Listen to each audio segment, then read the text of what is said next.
give these guys a warm round of applause. I know they're going to have some amazing content, and stay tuned. All right, thank you, Mark. Don't go away, people. This is now the extension of the last couple of panels here on the way to make money with live streaming. Today we're going to be talking with not just some creators, but also with people that actually operate the platforms. A platform also, too, this late addition to this panel is a platform, yeah, come on up, Shira, is a panel I've never even heard of before until the guy reached out and called me last week while I was actually curating this panel. My name is John Burke. I'm with Roker Media. We are a live streaming network based in New York. I'm based in Los Angeles. We're owned by Al Roker. And Al has this production company has been operating now for 22 years. The company does TV shows, so it actually operates in traditional media, but in the past year we formed an offshoot called Roker Media that deals with all things live streaming. And I'm going to let my panelists actually introduce themselves, and they all have videos which we'll show actually after they introduce themselves. So let's do the introductions first. Give us a little brief outline of who you are.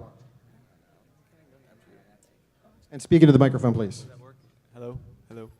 I'm Tamir, co-founder and chief operating officer at Busker. We are the first interactive live streaming app to incorporate monetization native to the broadcast in the form of cash tipping and shopping.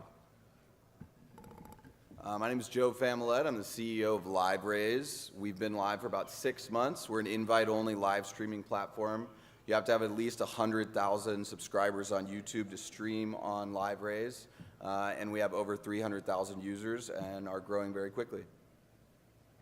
What's up, everyone? My name is Ruba Wilson, and I am a TV personality. I have a docuseries on the Oprah Winfrey Network, and I'm partnered with You Now, and I've gotten well over 100 million views, so forth and so on. Good to see you guys. You guys look beautiful. Hey, I'm Shira Lazar. I just posted a Snapchat trolling Ruba while he was talking. I have a company called What's Trending. We curate and create original programming around the social water cooler. We have over 2 million followers cross-platform.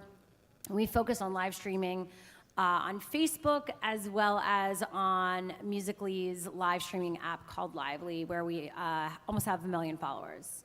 So let's start with that. We got a couple of videos here that we want to show. Let's show the one from Shira first. This is like a roundup of who we are in the live space. Yep. Okay. Even the numbers are smaller than they were when we did this. And this is What's Trending Live. Since 2011, What's Trending has pioneered interactive programming. Our daily live shows have garnered millions of views, as well as an Emmy nomination, multiple awards in the digital space, and appearances from some of the biggest online and traditional stars. We've also partnered with Fortune 500 brands to build out live programming strategies from some of the biggest tentpole events, like CES, South by Southwest, Comic-Con, Playlist Live, VidCon, and more. 5 years later, What's Trending continues to drive innovation in the social video space. We've also seen huge success on one of the hottest apps for teens, Musical.ly, and its live companion app, Lively, reaching over 100 million people. Lively's numbers have far exceeded those of its competitors, and What's Trending is primed to win on the platform as one of the first media partners to create daily live programming. We've found success by leveraging 2 unique characteristics of the app. First, its connected user base to Musical.ly's social network, allowing unprecedented cross-platform promotion, and its gamified engagement tools to connect broadcasters with viewers. You can also have viewers join in and chat with you live through the Lively FaceTime feature. And we built an awesome programming slate to take advantage of these tools. Some of our shows include Lit Live with Bart and Shira, Girl Talk, Social Sounds with D Sharp, coverage from major events and red carpets, plus our What's Trending Creator Collective features top live creators reaching millions of people daily. We also work closely with the Musical.ly Lively teams to make sure we're on top of the trending hashtags of the day and collaborating on their Lively Musical.ly channel, including our own weekly show, Brunch with Bart and Shira. What's Trending Live? We build and sell live audiences. The future will be live streams, and we hope you can join us. So Shira, that's the first time I saw I'm that. Shira Lazar, and this is What's Trending. I think that was there like the font was weird in that one. Yeah. Anyway, whatever. Well, That was just so- like Yeah. our editor had to go to jury duty, so that was like the one file we could find this morning. So that's the first time I saw that video, okay? So the first impression that I have walking away from seeing that is that sounds like you're in some major partnership with Lively, is that right? We're very invested in the platform. We're not being like paid up front by Lively or Musically. Like it's not like there's another one, Live Me, where they've partnered and they're definitely doing upfront deals. We're invested in it because we saw major growth on the platform in terms of followers, also engagement, and then cross-platform growth and engagement. So when we started increasing our activity and growth on Musically, we saw followers, like a 200% follower growth across Instagram and Snapchat, where pretty much platforms where those audiences were. So we became one of the first media brands to live broadcast on their live streaming app consistently with daily shows and programming. And now we're going to be, soon working on some more premium programming opportunities within their live app. And I think the whole thing is monetization. So we are making money on it because there is the gift system, which YouNow does as well. So it's not like anything innovative, like Twitch has it as well. But because of our following and the engagement, we've been able to do also integration deals with brands. We've been able to now include it in our overall package and capabilities. So when we go to South by Southwest with Comcast, we're live streaming on Facebook, but we're providing a behind the scenes Lively, show with a Lively Musically talent. So we're definitely taking advantage of it as leverage for deals. So I guess the question is, did you choose Lively or did they choose you? I think a mixture of both. Yeah, they just chose me, No, I think it was literally, it happened simultaneously. Me and my boyfriend, Bart, who you saw, who's also a digital talent, we kind of discovered it on our own, and we started playing around with the app on our own, to be honest. Like, at that point, we didn't know what it was about, but, learning how things evolve so quickly and how quickly you need to jump on things and build a following. I think we all kind of, when we see something, we're like, okay, is this worth jumping on? And we kind of are like, we want to get on it before a lot of people do and become an early adopter and all that. So we saw that, and we saw growth right away. Like, when we would get featured, we saw followers would happen. So we're like, okay, this could be fake followers, or this could be, maybe there's something real here. And so I think as you see follower growth, and I would say talent relations, like love from the platform, you start feeling like, oh, there's a loyalty there. Oh, they're supporting what we're doing. This is interesting. When they launched their, I was doing it as an individual, and then they basically were like, what's trending? We'd love to have what's trending on board. And so, of course, like, how many times do you get asked to jump on board another social network? Like, how many freaking social networks can we be on that I can, like, add that to the workflow for my team? Like, they want to kill me by the end of the day. But as I saw, there was, like, follower growth, and it was worthwhile because, they were going to support us as we ventured into putting time and resources into it. It felt worthwhile. Let's move down the line. Let's talk to Ruben. No, that's fine. That's fine. Okay, That's fine. bye. I think that we all got a good background on Lively just now. But thank you very much. Let's move down the line to Ruba. We have a video for Ruba Wilson also, and it's mainly because of you now, right? Yes, it's a mixture of both. Okay, It's let's music, watch the video. entertainment, all of it. Straight to the flow, straight to the flow. Get your body turned up till the speakers blow. Straight to the flow, straight to the flow. Get your body turned up, 'cause I'ma turn it loud and turn it up tonight. I can't believe everything you say. What's up, guys? It is me, Ruba. I'm chilling out with the very, very beautiful Miss Bella Thorne, who's the voice of Cora and Ratchet and Clank. What up, yo? How are you? I'm Amazeballs International. You look great. So, yes. Two VMAs, that's so huge. I still can't believe it. Where are you gonna put it? Well, my grandma, she has like this whole case. Grandma's so She is so cute. She has all of our awards, like our surfboards for Teen Choice. So maybe it'll go there. Okay, I would like put it like maybe in like the bathroom, maybe. Like, Cause normally when people come over, they're like, "Hey, can I use your restroom?" no. And then they stumble across the VMA. Oh my God, what if they put like Toilet paper on it? No, that would be a travesty. I want all of you guys, everybody in the mama, their daddy, their auntie, their uncle, to make some noise for my Aries brother, Mr. Ricky DeLay. The amazing DJ duo, the Chainsmokers. Hi. Round of applause. You are freaking gorgeous. Thank you. You're gorgeous yourself. Oh my God. Honestly, you guys, I don't need to hear the compliment anymore from anybody else. Man, if Ariana Grande hosted the news every day, I might actually know what's going on in the world. just maybe. Oh yeah, what you want from me? I'll give you everything. Tell me you love me. By the way, I really like the little piece in there without Roker. That was nice. That's my boss. Thank you. Sure. So I saw some Awesomeness TV in there. You're also on the Oprah network as well. Can you talk about those? Yes. Honestly, I just feel like my feet are in both worlds. You know, I'm in internet and television. I just finished the 3rd season on the Oprah Winfrey Network with the docuseries, and I'm working as a host over with DreamWorks Awesomeness TV. And literally, I've interviewed everyone from Hugh Jackman to Sandra Bullock to the Chainsmokers, Selena Gomez, the list goes on. And, you know, like Shira was saying, I feel like with You Now, which I'm partnered with now, it was more of a joint venture, you know, something that I found out about.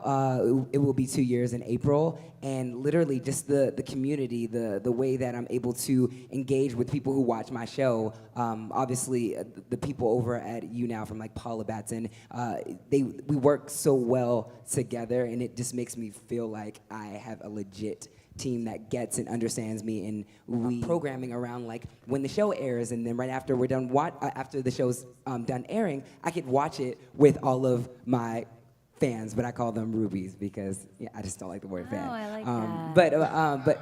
But Shira, you need something like that. But it's a really cool experience, and I just love all of the interaction. And I just feel like with reading comments, it gets a little monotonous, or like really another comment. I want to be able to see a face and things of that nature. The question I have for you then: why You Now, and not say Lively or Busker or Twitch or Facebook Live?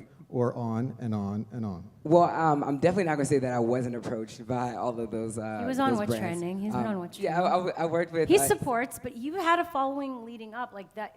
You Now was around before. Yeah, for sure. I mean, I've worked with a few, but just overall, not to knock any of the other platforms, but You Now, it's a family, and I love the team behind You Now, and I love the engagement, and I love the relationship, and the relationship that I have with all of my rubies and the people who work over at You Now, and it's such a great home. I love it. So the question then: are you making money? Yes, I am. From live streaming. Listen, let's be real. I wouldn't be there if I wasn't. No, I'm just kidding. I'm kidding. That was a joke.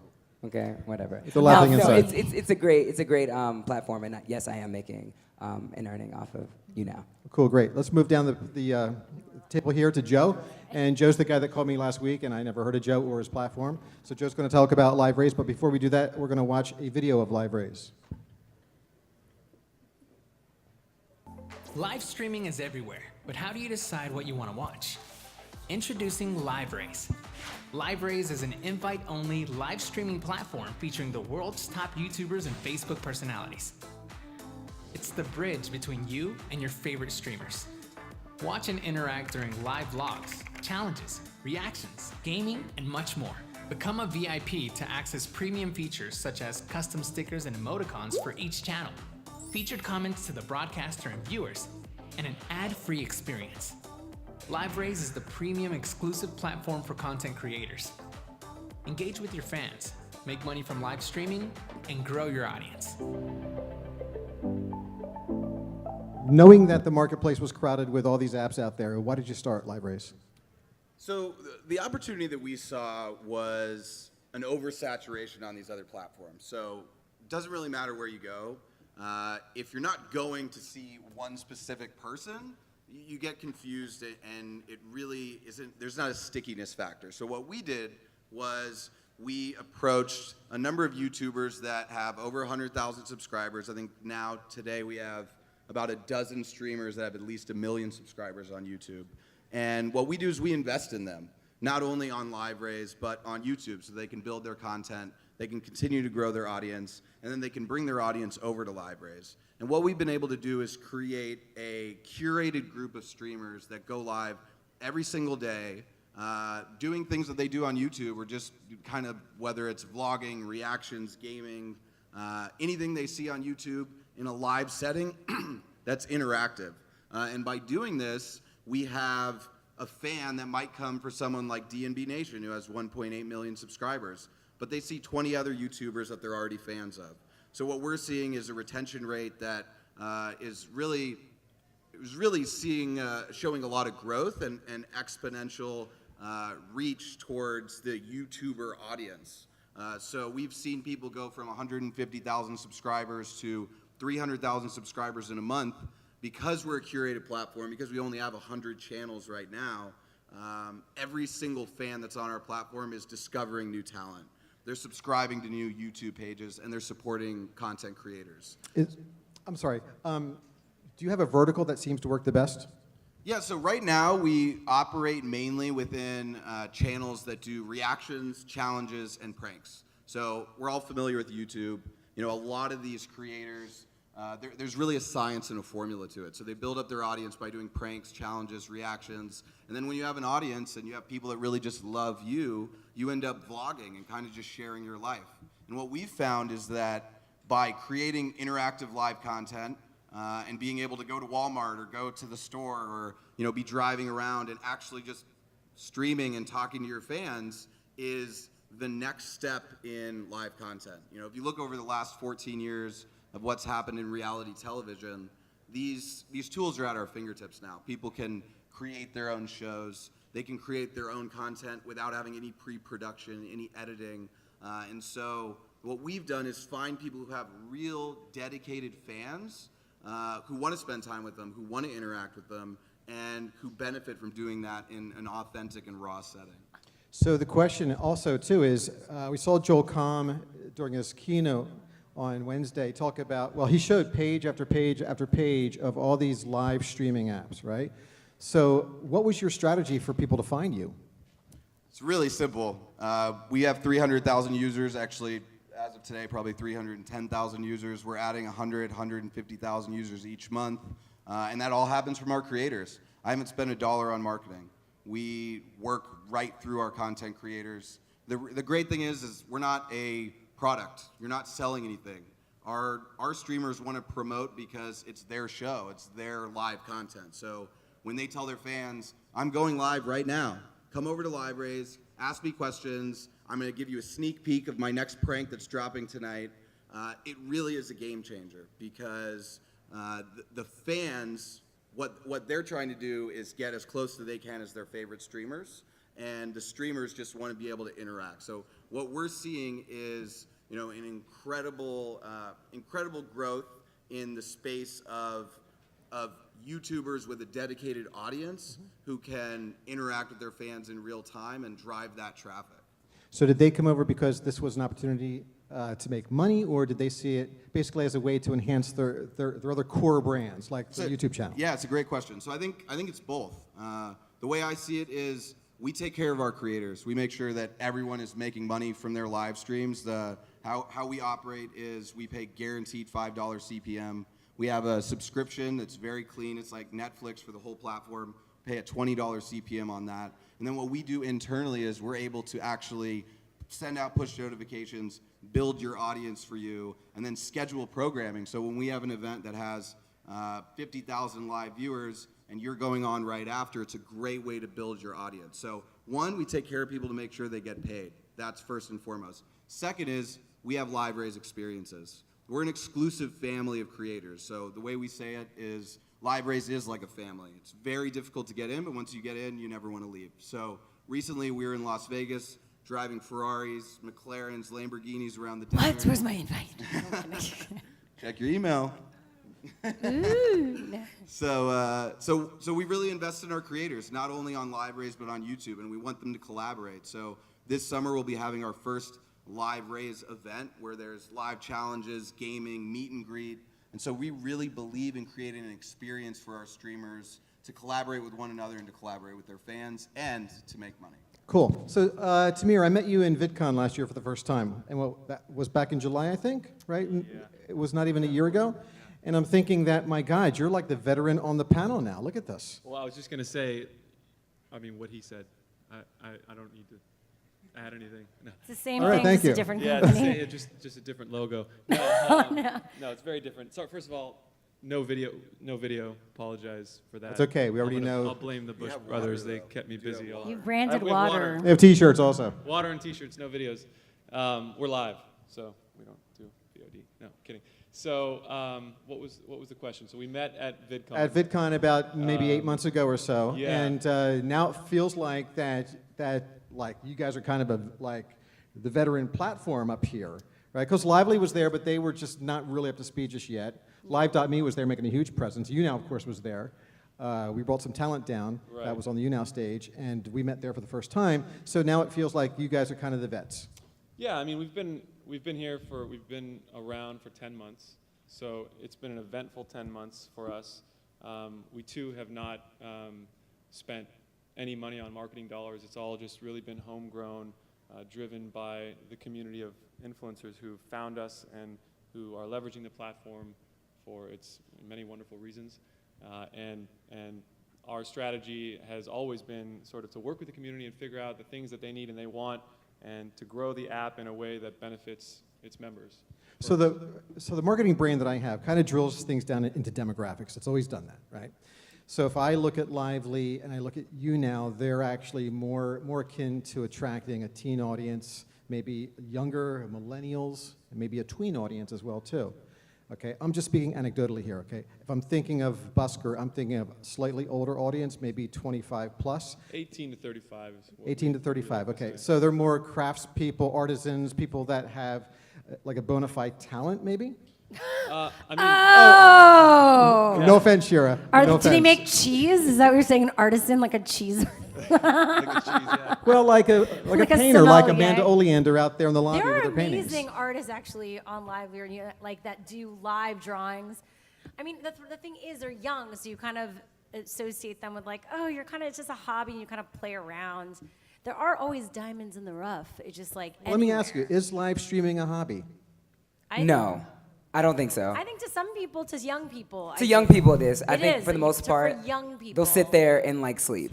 I've done that before, but I'm just saying. No, it's a hobby because it's a way. No, I do think for young people, until they need to like get out of the house and make money, I do think they end up doing it as a hobby. And I do think True. people do it as a hobby and then they get really obsessed with it for a certain period of time. Like it's like dating, and then they're like, oh God, they kind of burn out. I mean, we have people making a living on our app, right? Literally.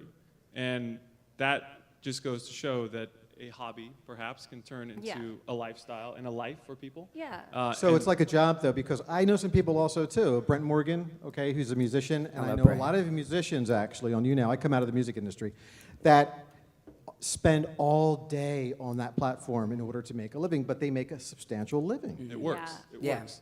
And in our world, we focus, of course, as I said, a lot on the community, a lot on the influencer. We're giving the influencers and the broadcasters tools to monetize, not just through support, whether it be virtual goods or in our world, really just cash, hard cash in the form of tipping, but also product sales, right? So when we incorporate the sales feature, we've created a marketplace, right, for you to sell your own merchandise or anyone to sell, frankly, anything. And I mentioned yesterday on the panel as well, we started a live shopping show hosted by a couple guys here and a few more who've helped us out in the past.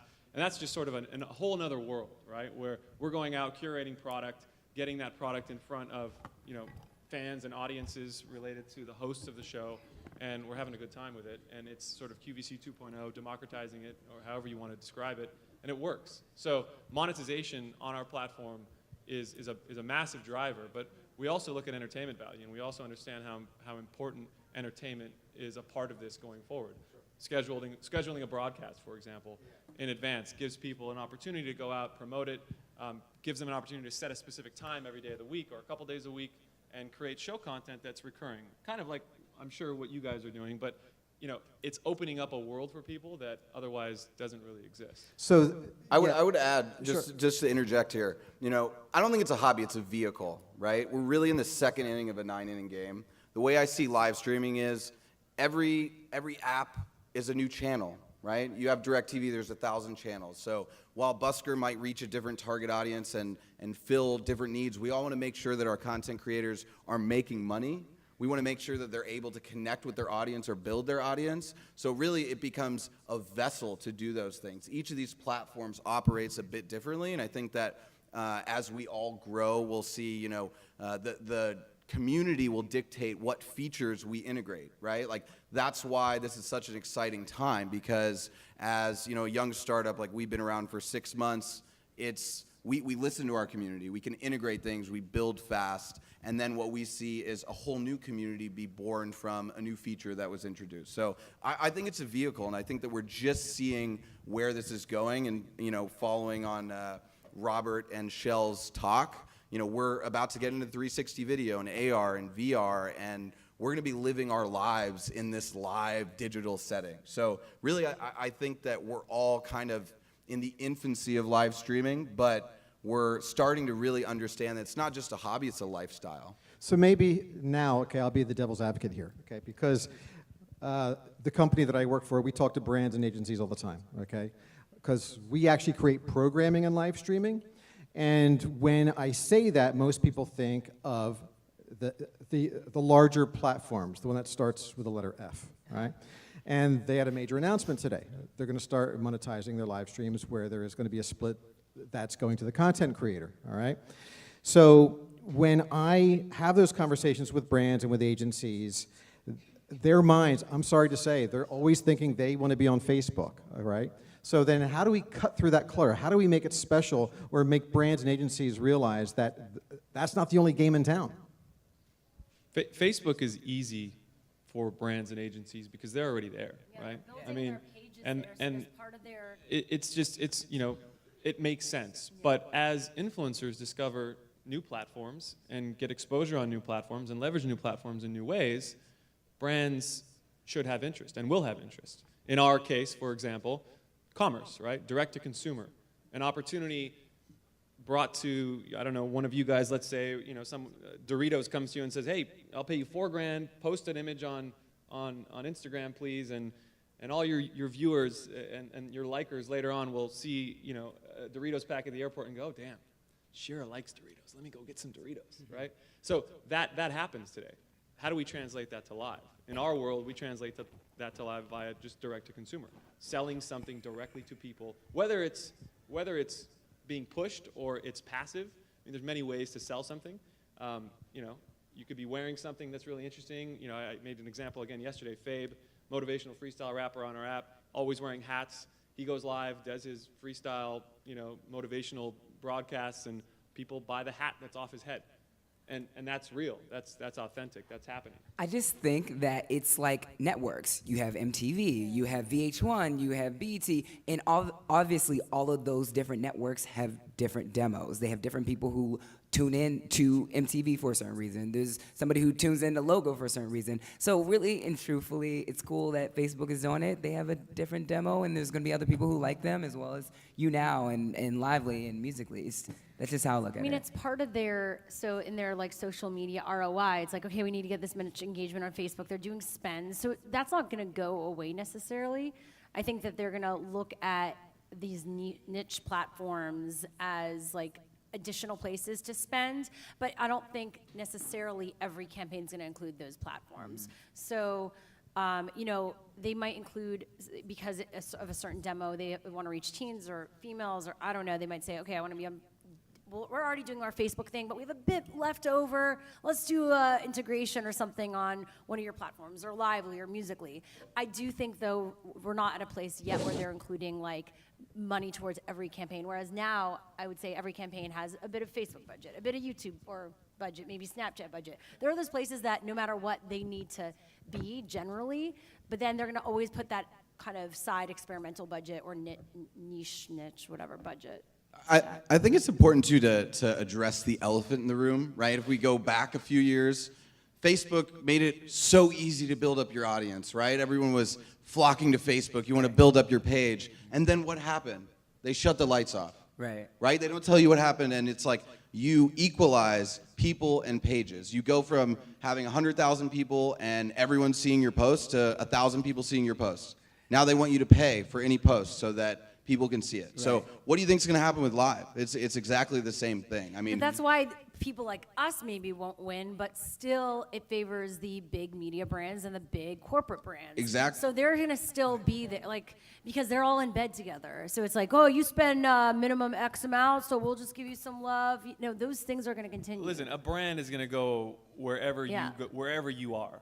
So that's another thing that we have to consider. If you have an audience on Lively and a brand wants to work with you, they're going to do something where you are. They'll integrate it, but they're not gonna be spending the same amount as they are in the other You don't know places. that It's yet. about still ROI, early. right? It's still It's early. about return. It It's like is. if I spend $5,000 and you can prove me that you can get me 100 new customers, and I spend $5,000 on Facebook and you get me 90 customers, well, you know, I would rather be where I'm going to get the best bang for my buck. And I will say, no offense to brands, but I don't know how sophisticated they are yet to really understand what that ROI really means to them. In a lot of ways, brands are saying, here's money. Oh, we can have Go that do something conversation, with it. trust me, especially with agencies. Tomorrow there's an agency panel, by the way. It's the last panel of the day at 5 o'clock. I encourage you all to be there. TBWA, Chiat Day, Ogilvy is going to be there, as well as some talent agencies as well. And it's going to be a really important panel to go to. Let's get some questions from the audience before we go to lunch, right back there.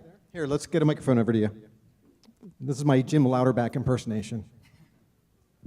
So my question's for what's trending. I've actually used Musical.ly quite a bit, and I've seen you working with the influencers. How do you determine the campaigns you're going to do with other influencers to create those challenges that are happening in Musical.ly? In terms of just doing the hashtags, like, so Musical.ly, their front page has hashtags, which it is what's trending, but it's also curated by them. Are you talking about the stuff we just do day to day, like the videos we do, or? We will, so there's two things, like, all of us are just community, so we'll just have people stop by our space, or there'll be guests on our live stream, and I'll say, oh, while you're here, can we do one of the top hashtags, and we'll put you in one, and you put us in one, and it kind of has that very collaborative vibe. If it's more of an ad deal, then I would say, usually if it's like, okay, we're being paid for it, then like we would say, okay, we're gonna give you some money, like an honorarium to be part of this. But a lot of the ones you're seeing that you're talking about is us just doing it together because we wanna all just, we're all building together. And because all of us have been in it from the beginning, there's kind of this like understanding that when we get together to collab. Which reminds me, it's exciting because it reminds me of like old school YouTube. Now at this point, everyone's so busy, like it's so hard to get anyone to do anything. And they're either busy just, who knows, on vacation, or like it's now work. It's like I have my hours that I work and then I'm not working. Whereas when you're dealing with an emerging platform, you have that excitement and curiosity, and like everyone's kind of hustling it. Right. So I got a minute left. Are there any other questions from the audience? Paula Batson, here. I want to ask Ruba about the advice that he gives to his community and his fans. Oh, gotcha, What kind of gotcha. things So do they ask you about? Oh, okay. So I deal with a lot of young people, everyone from like LGBT youth and things of that nature, and they really go in. I honestly, when I first started giving advice on You Now, I didn't really know what to expect. I was like, oh, these kids are probably gonna ask me, what's your favorite color, or what do you like to eat? But no, really and truthfully, they're afraid to talk, most of them are afraid to talk to their mom, their dad, whoever, about growing up, sex, all of those different things. And I feel like that's where I come to play, and I literally lay it all out on the table for them, and we just have such a great connection, and it's really, really, really, really, really dope. And I just think that it's cool that there's so many young people who are on You Now in particular, and they're just so open about their lives. There's certain things I'm like, okay, I think we should talk about this when like nobody else is like in this broadcast right now. Like hit me up in a DM or something. But they really go in, and they're so real, and I try to be as real as possible with my advice and things of that nature. So it's a really great. That's what I love about. And that's the beauty of the live streaming is the community, actually. In fact, yes, that's the one thing with You Now that I've always seen from day one is the amazing interaction back and forth. Yeah, it's so dope. Yeah, it's one of the best platforms out there for that. And the same with Busker also, too. Tamir. Is there anybody else that has a question for this amazing panel? Okay, if not, if you guys can wrap up by just letting people know the way to find you online, your handles, all that kind of neat stuff. I'm Shira Lazar. It's so funny because when I say that, I go, and then people are like, oh, your name's Shira? And then, or yesterday it was Shira. Anyway, my name's Shira Lazar, SHIRA LAZAR, everywhere, like any platform, Shira Lazar. And then What's Trending is What's Trending any platform. So follow us everywhere, Facebook, wherever you are at, follow us and let us know what you think about our content. My name is Ruba Wilson, and all of my social media is Ruba's World, R-U-B-A-S. I'm signing it. You like that? No, that's all I know. That's all I know. Don't judge me. But no, all of my social media is Ruba's World. My YouTube channel is Ruba's World, and hit me up. Let me know you guys are all here and hanging out. Cool? I am Joe Familette, F as in Frank, A-M-A-L-E-T-T-E. I'm the only one, so if you type in Joe Fam, I should be the first result. And then liveraise.com, we're available on the iOS and the Google Play Store. Busker is available on the iOS and Google Play Store. We follow us on Instagram for all the latest and greatest. It's busker.co on Instagram. Little plug, we're having an awesome party tonight. DJ ER is going to be DJing. Where was my invite? Sorry? Where was my invite? Hold on. Check your email. No, I'm kidding. So go to busker.co, and there's a link to the Eventbrite. We don't have a lot of space left, but there's tickets there. We'll be live streaming the party. We'll be live You can't streaming make the party. Standard Hotel just around the corner. Going to be a lot of fun. So hope to see you there. Busker.co. And my name is John Burke, and I can be reached at RKR Media. That's Roker Media. That's at RKR Media on both Twitter and Instagram, and Rooker Labs, by the way, too, at Rooker Labs, or at Mr. John Burke, J-O-N-B-U-R-K. That's it from us. Thank you very much. Don't forget tomorrow, 5 o'clock, the agency panel. Please come to it. And bye-bye.